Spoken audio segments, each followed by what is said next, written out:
ঘরের ভেতর সবুজ গাছপালা রাখলে শুধু ঘর সুন্দর হয় না, মনও ভালো থাকে।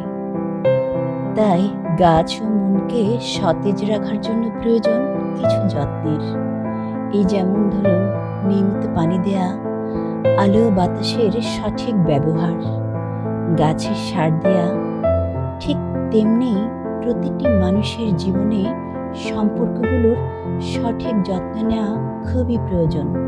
তা না হলে জীবনটা ধূসরে বিবর্ণময় হয়ে যায়।